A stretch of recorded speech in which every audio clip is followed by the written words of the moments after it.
warahmatullahi wabarakatuh. Saya Frida Dwi Rahayu. Di sini saya akan membahas tentang analisis ruang lingkup materi bahasa Indonesia dalam kurikulum 2013 dan kurikulum Merdeka. Mari kita lihat bagaimana kedua kurikulum ini membentuk pembelajaran bahasa Indonesia di sekolah. Yang pertama, kompetensi inti dan dasar.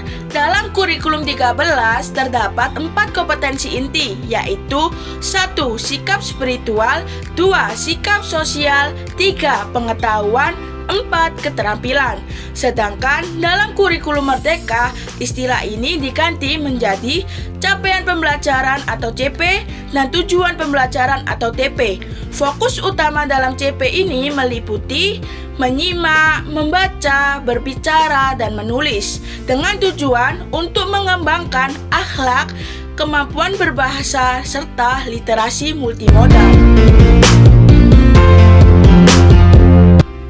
Kedua, pendekatan pembelajaran. Dalam K13 atau kurikulum 13, pendekatan pembelajaran dirancang oleh guru dengan mengikuti silabus yang sudah ditentukan.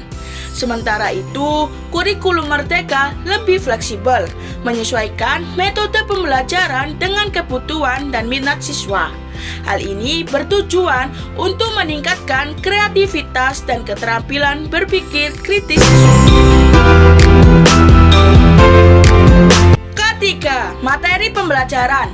K13 atau kurikulum 13 menerapkan pendekatan tematik terpadu, di mana materi bahasa Indonesia disesuaikan dengan mata pelajaran lain dalam sebuah tema besar. Di sisi lain, kurikulum Merdeka menerapkan pembelajaran diferensiasi, di mana guru melakukan pemetaan kebutuhan belajar siswa sebelum menyusun pembelajaran yang lebih sesuai dengan karakteristik mereka. Keempat, keterampilan berbahasa dan literasi.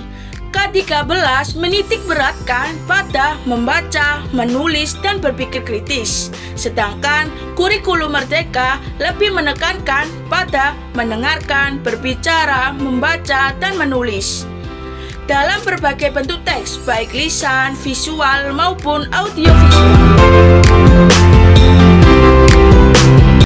Kelima, penilaian. Penilaian dalam kurikulum 13 mencakup penilaian autentik, kompetensi, pengetahuan, sikap, dan keterampilan. Sedangkan dalam kurikulum Merdeka, penilaian dilakukan dalam 3 bentuk, yaitu 1.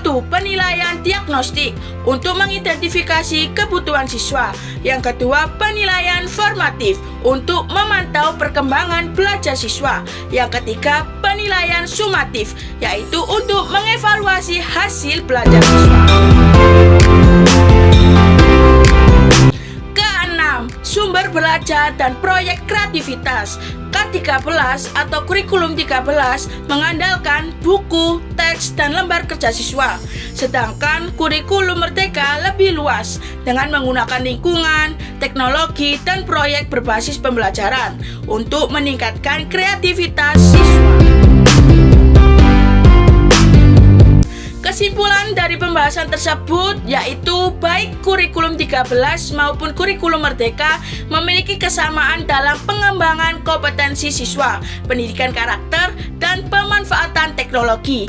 Namun kurikulum Merdeka lebih fleksibel menyesuaikan pembelajaran dengan kebutuhan siswa, serta lebih berorientasi pada pembelajaran berbasis proyek dan pengalaman langsung. Pilihan antara kedua kurikulum tergantung pada visi pendidikan yang ingin diterapkan. Dari saya, apabila ada kesalahan kata maupun kalimat, saya memohon maaf sebesar-besarnya. Terima kasih. Wassalamualaikum warahmatullahi wabarakatuh.